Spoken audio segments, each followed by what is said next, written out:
Romanos, capítulo 8. Portanto, agora nenhuma condenação há para os que estão em Cristo Jesus, que não andam segundo a carne, mas segundo o Espírito. Porque a lei do Espírito de vida em Cristo Jesus me livrou da lei do pecado e da morte. Porquanto o que era impossível à lei, visto como estava enferma pela carne, Deus enviando o seu Filho em semelhança da carne do pecado, pelo pecado condenou o pecado na carne, para que a justiça da lei se cumprisse em nós, que não andamos segundo a carne, mas segundo o Espírito. Porque os que são segundo a carne inclinam-se para as coisas da carne, mas os que são segundo o Espírito para as coisas do Espírito. Porque a inclinação da carne é morte, mas a inclinação do Espírito é vida e paz.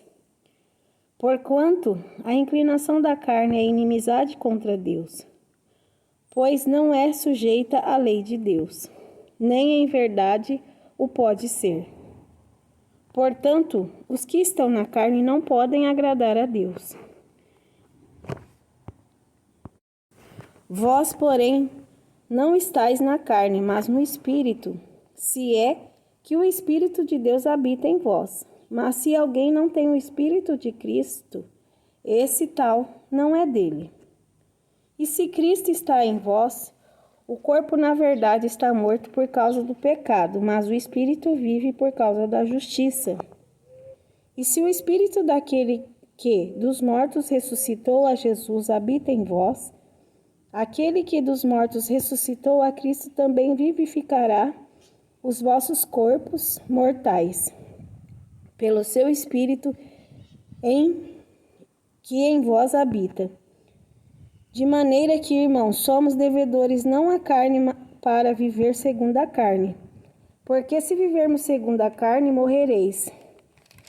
Mas se pelo Espírito mortificardes as obras do corpo, vivereis. Porque todos os que são guiados pelo Espírito de Deus, esses são filhos de Deus. Porque não recebeste o espírito de escravidão para outra vez estardes em temor, mas recebestes o espírito de adoção de filhos, pelo qual clamamos, Abba, Pai. O mesmo Espírito testifica com o nosso espírito que somos filhos de Deus.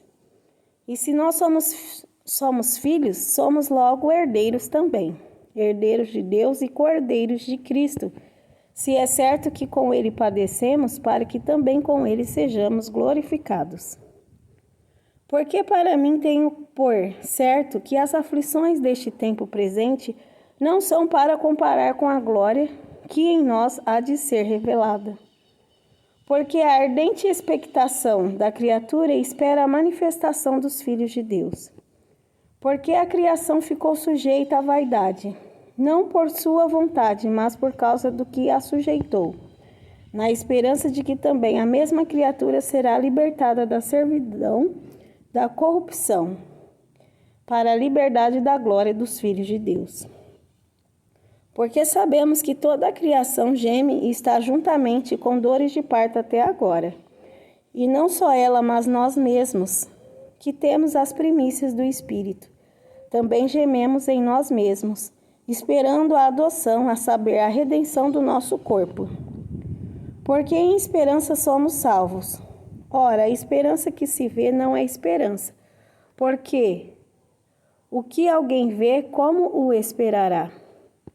Mas se esperamos o que não vemos, com paciência o esperamos.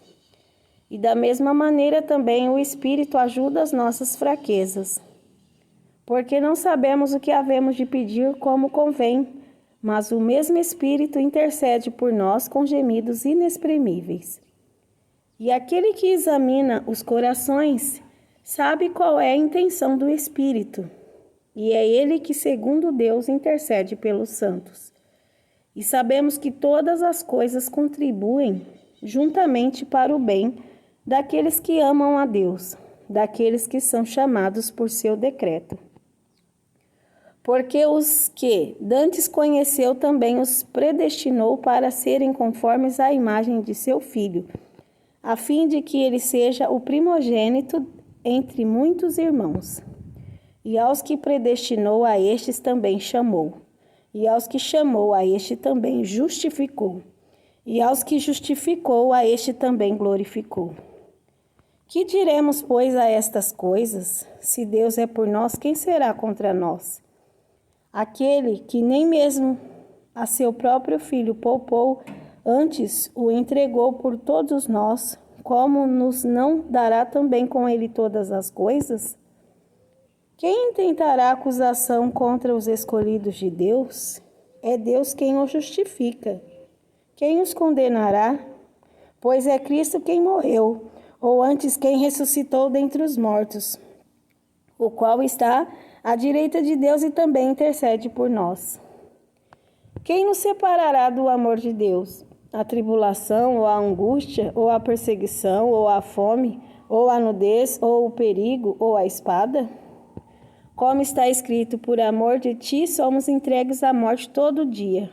Fomos reputados como ovelhas para o matadouro.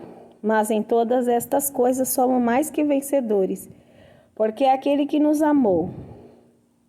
Porque estou certo de que nem a morte, nem a vida, nem os anjos, nem os principados, nem as potestades, nem o presente, nem o porvir, nem a altura, nem a profundidade, nem a